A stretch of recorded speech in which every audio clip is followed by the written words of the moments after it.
doctor en psicología y profesor de enseñanza media y especializado sobre todo en infancia temprana, porque hace un ratito hablábamos de la concientización sobre el ruido callejero y también el ruido que nosotros nos generamos con auriculares en general en nuestros ambientes. Y ahora vamos a hablar de la concientización en el uso de las pantallas, los celulares, las computadoras, tablets, todo eso, pero sobre todo en los niños. Vamos a enfocarlo en las infancias. Lucas, ¿qué tal? Buen día. Gracias por la comunicación. Fabián y Azul te saludan.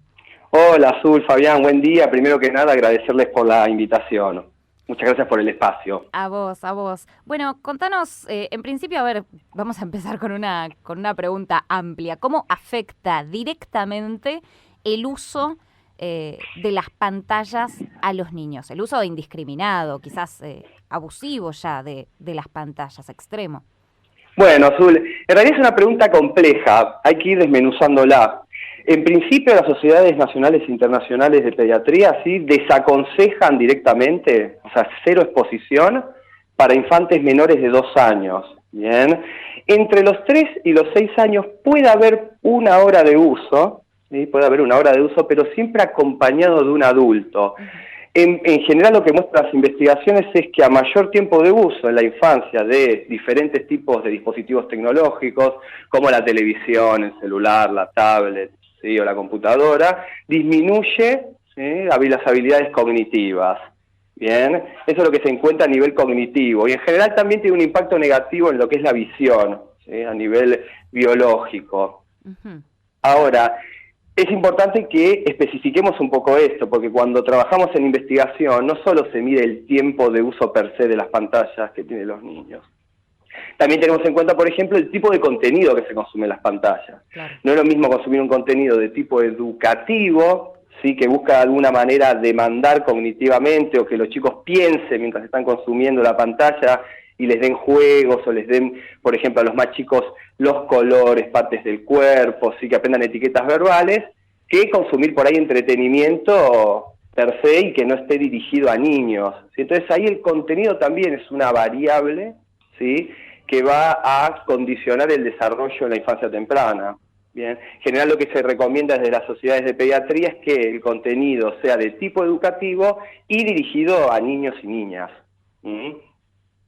¿Qué tal, Lucas? ¿Cómo estás? Fabián te saluda, buenos días. Buenos días, Fabián. ¿Cómo hacer, entonces, básicamente es filtros por doquier, tanto en la compu, en el celu, porque es inevitable la invasión de los algoritmos? Totalmente. Es más, para empezar a nivel descriptivo, todos los niños y niñas usan más cantidad de tiempo las pantallas que el que se recomienda en las sociedades de pediatría y en las investigaciones. Totalmente. O sea, es algo muy difícil de controlar, ¿sí? Y por otro lado, lo que se busca, ¿sí? Además de dar contenido apropiado para la edad, es que siempre haya un adulto acompañando la actividad. Y es más, que el adulto pueda aprovechar los favores de la pantalla para usarlo como un juguete o como un material didáctico más. Entonces, por ejemplo, un niño ve la pantalla con el adulto y el adulto puede decirle, mirá, acá hay un chancho, es de color rosa, maneja un auto, entonces puede ir acompañando verbalmente la historia que el niño está consumiendo, como si leyera un cuento de alguna manera, ¿sí? Eso por un lado. Por el otro, obviamente, controles parentales, que se usa en la mayoría de los dispositivos hoy en día, porque no solo puede tener efectos negativos en el desarrollo cognitivo, el consumo pasivo de las pantallas de los niños, o sea, que lo consuman solo, sino que además pueden ingresar a contenido inapropiado para la edad, sí, eso lo cual también es un problema. Sí. Y en el tema de la revisión del contenido y demás, digo, ¿por qué afectarían una explicación bien llana, no tanto técnica? ¿Por qué afectaría el desarrollo neurocognitivo? Bien, en general el contenido de entretenimiento sin la supervisión de un adulto haría que la actividad se vuelva demasiado pasiva. De hecho, muchos investigadores comparan el que los niños estén con la pantalla con el tiempo en que pasan solos. Es decir, que hay una asociación muy fuerte en tiempo que están solos sin hacer una actividad y enfrente de una pantalla, ¿sí? Con la cantidad de tiempo que consumen las pantallas. Se ve mucho en las investigaciones, por ejemplo, que los padres utilizan las pantallas para distraer a los chicos mientras hacen alguna actividad, por ejemplo, cocinar o ordenar la casa, ¿sí? O sea, lo usan como un método distractor. Claro. Muchos educadores lo llaman el chupete virtual, ¿sí? En ese sentido. Los padres lo llamamos el salvavidas virtual. Y porque se queda tranquilito, quieto ahí, sí. Exactamente, de hecho, por ejemplo, nosotros ahora estamos evaluando cómo difieren las formas que interactúan los chicos con los adultos en función de si usan juguetes tradicionales o pantallas. Y lo que vemos es que cuando el adulto le da la pantalla, el chico entra como un estado de letargo, no se mueve más, queda obnubilado, queda mirando la pantalla sin hacer ningún tipo de actividad, ¿sí? Y el adulto tampoco de alguna manera acompaña esa actividad, porque se queda viendo al nene mientras el nene está mirando la pantalla. Descansa. Es una actividad puramente pasiva, ¿sí? En donde no hay ningún tipo de actividad cognitiva o motora que promueva el desarrollo del niño. Claro. No sé si fui claro. Sí, absolutamente. El gran problema que yo percibo como padre de un nene de 8 años es la necesidad de la descarga de energía en los chicos cuando la cotidianeidad, porque hay que ser sinceros, digo, el sistema educativo también está yendo a la pantalla, Totalmente. A la aplicación, a las aulas virtuales, trabajos prácticos en aulas virtuales justamente, en el colegio virtual, digo, todo está yendo hacia la tecnología, hacia los monitores, la compus y demás. Ahora, al nene lo estamos haciendo sedentario, cada vez más sedentario. Y esto acá en las zonas urbanas es muy común ver nenes un poco, no digo obesos, pero sí con una contextura un poco más... excedidos de peso para lo que es su edad y su altura. Y me ha pasado particularmente de comparar la contextura de mi nene con la contextura física de un nene en el interior del país que quizás no está con pantallas y demás, y verlo mucho más esbelto, que ha gastado energías. Es todo un tema para las grandes urbes como las que estamos acá en la ciudad de Buenos Aires. Sí, totalmente de acuerdo, Fabián. De hecho, tenés montones de investigaciones que muestran tanto en la niñez como en la adolescencia que a mayor tiempo de uso de las pantallas disminuye la cantidad de actividad física que hacen los chicos. Eso se llama, es una hipótesis bastante intuitiva, se llama hipótesis de desplazamiento. Quiere decir que el usar pantallas, además, nos desplaza a actividades que son más enriquecedoras. Sí. Y no solo hacer ejercicio, también puede ser leer un libro, ¿sí? Por ejemplo, nosotros como adultos, ¿qué hacemos? Es muy común dejar el celular al lado de la mesa de luz cuando uno se va a acostar y empezar a usarlo, y ese estímulo lumínico compite contra, obviamente, leerse un libro o por ahí ver una película que sea enriquecedora para uno, ¿sí? Nos quedamos atrapados por ahí por el celular en ese sentido. Entonces nos priva de hacer actividades que sean buenas para nuestro desarrollo en general. En estos grandes apagones que han habido en el verano, yo fui víctima de uno, y estábamos sin servicio de Wi-Fi y tampoco de 4G, claro, porque fue afectada la antena de, la telefónica. Teníamos que, chau celular, por 2 días, estuvimos sin luz y... al nene fue, agarrar los juguetes, que tenés un montón. Sí, lamentablemente yo también fui víctima de los apagones y es como que uno percibe que está en una época medieval. Sí, ni hablar. Bueno, eso ni hablar, eso sí. Bueno, eso de sí. hecho, algo interesante, Fabián, con respecto a esto, está habiendo síntomas de abstinencia, esto ya hace unos años, ¿sí? Síntomas de abstinencia derivados de la falta de uso de pantalla. ¿Sí? O sea que están empezando a haber conductas de adicción a las pantallas. Sí, de hecho, se espera que para el próximo manual de diagnóstico, ¿sí?, se incluya la adicción a las pantallas, porque en el actual no se incluye, desde el 2013. Pero ya hoy en día, y más luego de la pandemia, en donde aumentó aproximadamente un 50% el uso de pantallas a nivel general, se espera que este tipo de diagnóstico de trastorno aparezca. Lo cual es muy interesante, ¿no? Si te sirve como contribución al estudio, a mi hijo, o sea, le fue, claramente, no hay celu, agarra los juguetes y listo, jugá con los juguetes. Le fue hasta quizás un poquitito complejo. Bueno, la imaginación de un niño florece y vaya que lo hace.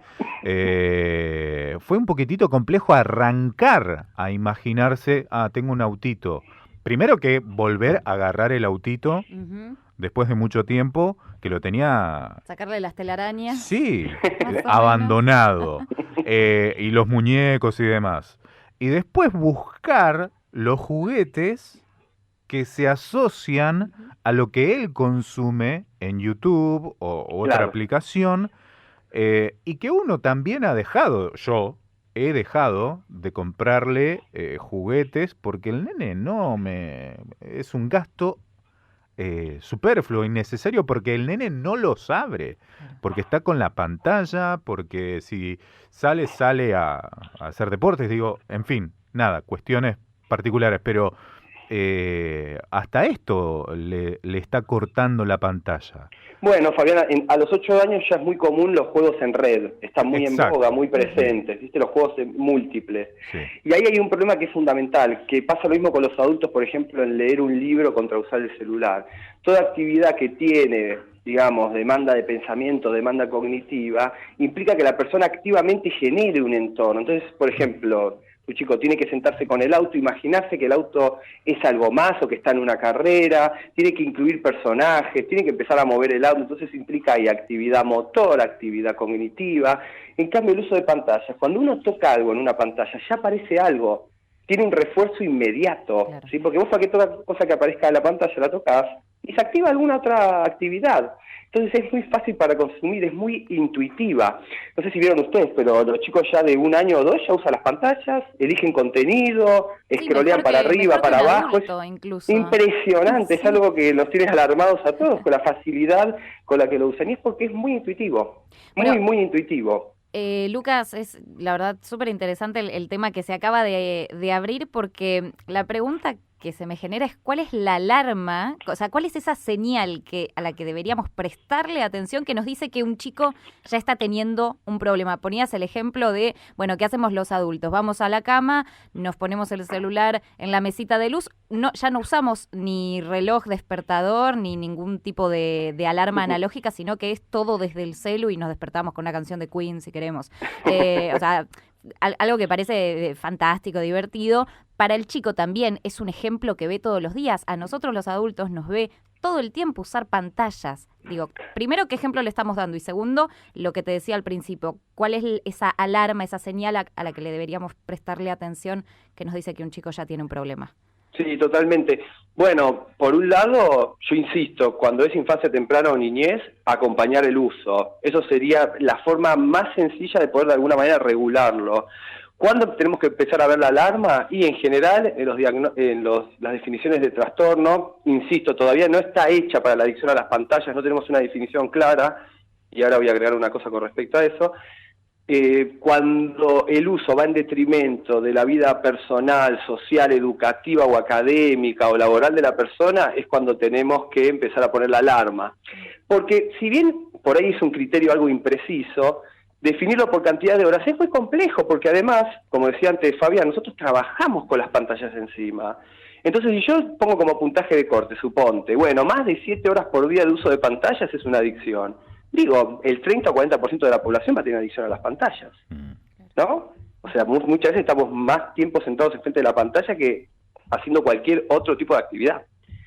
Entonces ahí el criterio se vuelve más social, ¿sí? Si la persona tiene problemas ya con su vida académica, ¿no? Por ejemplo, el chico no puede rendir en el colegio, o está distraído todo el tiempo, ¿sí? O está con las pantallas un tiempo que hace que no puede interactuar con la familia, ¿sí? Ahí es cuando tenemos que empezar a poner la alarma. O, por ejemplo, no sé, le sacamos la pantalla y hay una conducta irruptiva en donde empieza, no sé, a patear, hay mucha frustración, ¿sí? Ahí se tiene que empezar a poner el acento para ver si de alguna manera se puede empezar a regular eso, ¿sí? Hablamos con Lucas Gago Galvagno, doctor en psicología, profesor de enseñanza media y especializado en infancia temprana. Hablamos sobre las pantallas en chicos. Habló hace muy poquito, hace unas horas tan solo, estoy viendo la noticia, Martin Cooper, que es el inventor del celular. Es un señor mayor, ya tiene 80, 90 años. Y le preguntaron sobre esta época de la hiperconectividad que estamos viviendo. Y él dice, estoy muy preocupado de la dependencia de los humanos al teléfono. Y cuando veo a una persona cruzar la calle mirando el celular, me angustio. Las palabras del inventor del celular. Realmente. ¿Qué opinas de esto? ¿Qué tenés para decir, Lucas? Sí, obviamente que puede haber conductas hasta peligrosas por no prestar atención en la vía pública, por ejemplo, como dice Cooper. Mi punto de vista actual, que es el que se comparte en la psicología del desarrollo en general, es, para resumirlo con una frase, si no puedes con ellas, úneteles. Si bien hoy no se tiene un punto de vista prohibicionista, salvo para menores de 2 años, con respecto al uso de pantallas, lo que se está intentando es que se usen en un buen contexto, con un buen contenido y teniendo en cuenta las características del chico particular con el que estamos. ¿Sí? Se las llama las 3C en psicología del desarrollo. ¿Sí? Entonces, existen, las vamos a usar para trabajar, las tenemos que conocer, porque hoy de hecho es parte de la inclusión. De hecho, en la nueva escuela secundaria argentina se da como contenido, y en el mundo también, el uso apropiado de las pantallas para fines laborales o académicos. Entonces, ya que está conviviendo con nosotros la pantalla, tratemos de darle el mejor uso y el más responsable. Acompañemos a los chicos, asegurémonos que están viendo contenido apropiado para la edad, sí, que compartan con otros familiares las pantallas, sí, les podemos también enseñarlas a usarlas de forma útil, sí, para su vida, ¿bien? Tratemos de que en ciertos horarios, por ejemplo en el horario de la cena, sí, o si queremos que lean algo, hagan la tarea, no esté la pantalla cerca para que no lo distraiga. Importante también que lo adquieran la pantalla, por ejemplo el celular, se recomienda que se adquiera entre los 13 y los 14 años por primera vez, lo cual también es muy difícil porque hay mucha presión a veces de los compañeros, claro, ¿sí? Del colegio, ¿bien? O de los familiares, sí, que no opinan lo mismo, pero yo creo que ya es difícil volver a un estado de no uso, usémoslas de la mejor manera, ya que las tenemos. Muy bien. Lucas, te agradecemos muchísimo esta comunicación con Radio Buenos Aires y te deseamos una muy buena semana. Muchas gracias, Fabián y Azul, de vuelta por el espacio. Estamos comunicados. Hasta luego. Bueno, Lucas Gago Galvagno, doctor en psicología, profesor de enseñanza media y especializado en infancias tempranas.